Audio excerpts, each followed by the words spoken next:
présente, je suis étudiante en 5e année médecine. Je vous fais cette vidéo pour vous expliquer comment apprendre un cours correctement. Nous avons 5 étapes. La première étape, c'est d'assister au cours. Si la méthode du prof ne vous convient pas, vous pouvez regarder une vidéo sur YouTube. L'essentiel est de prendre des notes et avoir une idée générale sur le cours. La deuxième étape, c'est de commencer à faire vos recherches sur Internet ou sur les livres pour comprendre les points que vous n'avez pas bien compris et compléter vos informations. Avant de passer à la troisième étape, je vous conseille de voir rapidement les QC1 pour savoir sur quoi se baser dans le cours. Uniquement savoir sur quoi se baser dans le cours.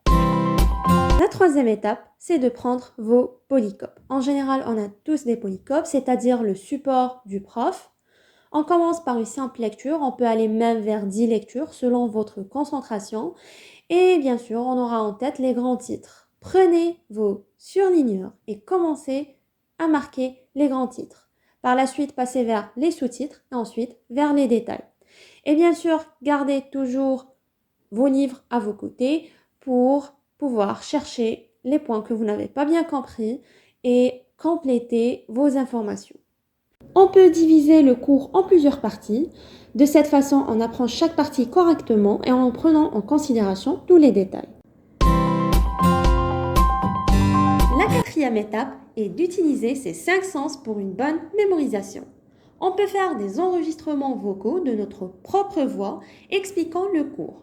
On dit que parler et reparler de ce que l'on sait renforce ce que l'on sait. Le principe est de parler à haute voix l'information apprise. On peut aussi rédiger le cours et faire des résumés. Et on a la technique de la feuille blanche. Ça consiste simplement de retourner ses cours, prendre un papier vierge et retranscrire un maximum d'informations retenues.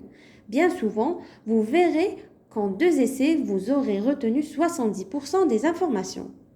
La 5e étape, c'est de résoudre des QC1, que ce soit des années passées ou d'autres facultés. L'essentiel, c'est d'avoir un carnet et de noter vos erreurs. C'est-à-dire, si dans une question vous avez choisi les mauvaises propositions, vous devez noter les mauvaises et les bonnes propositions.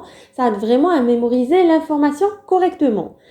Si par exemple vous notez rien et vous passez à une autre question, vous allez peut-être mémoriser la mauvaise réponse et par la suite, si la même question tombe dans l'épreuve, vous risquer de choisir toujours la mauvaise réponse. Et merci.